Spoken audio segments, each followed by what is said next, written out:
கௌரவ பிரதமர் அவர்களே, நீங்கள் தான் இந்த நாட்டிலே பிரதமர். நீதி அமைச்சர் உங்களுக்கு கீழே இருக்கிறவர். அவரிடம் கேளுங்கள், நாட்டிலே அரசியல் கைதிகளுடைய பட்டியலை தாருங்கள் என்று. சில நபர்கள் இருக்கிறார்கள், ஜனாதிபதி பொது மன்னிப்பின் கீழே விடுதலை செய்யக்கூடிய அரசியல் கைதிகள் இருக்கிறார்கள். இவருடைய பட்டியலை உங்களுடைய அமைச்சரிடம் நீங்கள் தான் வாங்கி எடுக்கணும். இல்லாவிட்டால் தாங்கள் பிரதமர் பதவியை நான் உங்களுக்கு எடுத்து தருகிறேன். அப்ப இந்த பொலிட்டிக்கல் பிரிசனர்ஸ் உடைய விடயத்தை நீங்கள் தான் கரிசனை காட்ட வேண்டும். வடக்கு கிழக்கு மக்கள் உங்களுக்கு ஒரு ஆணையை தந்திருக்கிறார்கள், கிழக்கிலே மட்டக்களப்பை தவித்து. அந்த வகையிலே இந்த அரசியல் கைதியுடைய விடுதலை நீங்கள் தான் சொல்ல வேண்டும்.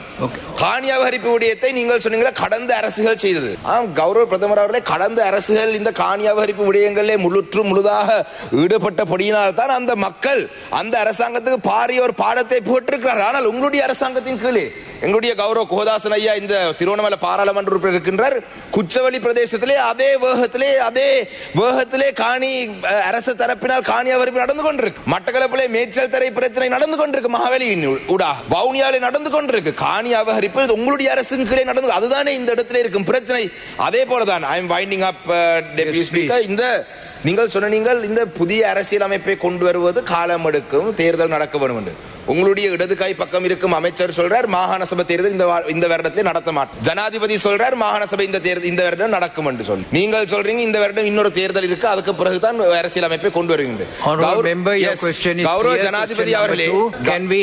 I am winding up. கௌரவ ஜனாதிபதி அவர்களே, கௌரவ பிரதமர் அவர்களே, ஒரு புதிய அரசியல் அமைப்பை கொண்டு வர. Wind up my question. Yeah, thank you. You have already posed your second question. I think your second question is clear. Honorable Prime Minister can answer that. You have said that your second question was that you posed a question stating this is my second question.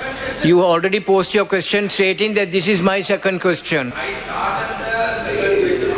Speaker, these questions are given to members of Parliament. You two questions for the opposition to be asked on the Prime Minister. It is the responsibility of the Prime Minister to provide the list of missing persons. You have already posted, and she can answer that on that, please. I am not being unfair, by the way, Honourable Member. I am being very fair by everybody in this House.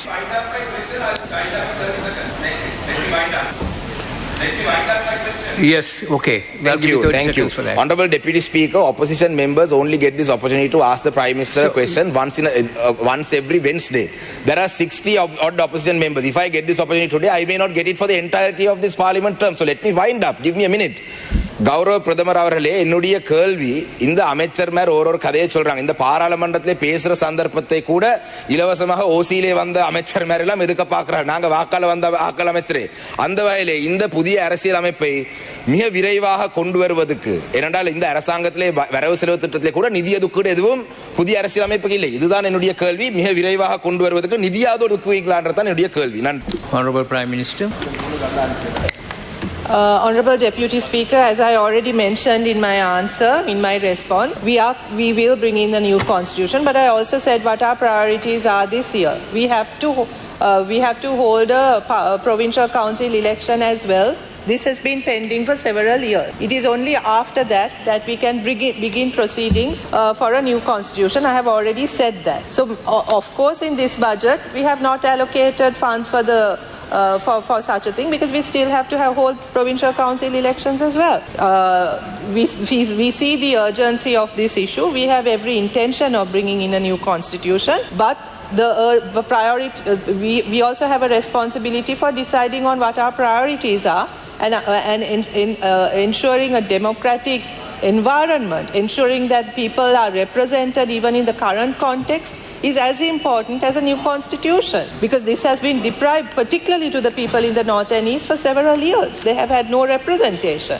So I would imagine that this is also a priority. Also, Honourable Deputy Speaker, I regret the language and the tone with which my honourable colleague is presenting some of these things. I think we should be able to have a civil engagement here, and not cast. I would respectfully request that aspersions are not cast, that these sort of hints are not passed on various members of our government. This is not necessary. I don't think that is the way in which we should do this, and any unparliamentary language used by members, I think the Speaker has all the right in the world to deal with these matters as you have dealt, and I request you to deal with this as well, and not allow for this type of language to be used in Parliament. Thank you very much. வீடியோக்களை miss பண்ணாமல் பார்க்க இன்றே short news YouTube சேனலை subscribe பண்ணுங்கள்.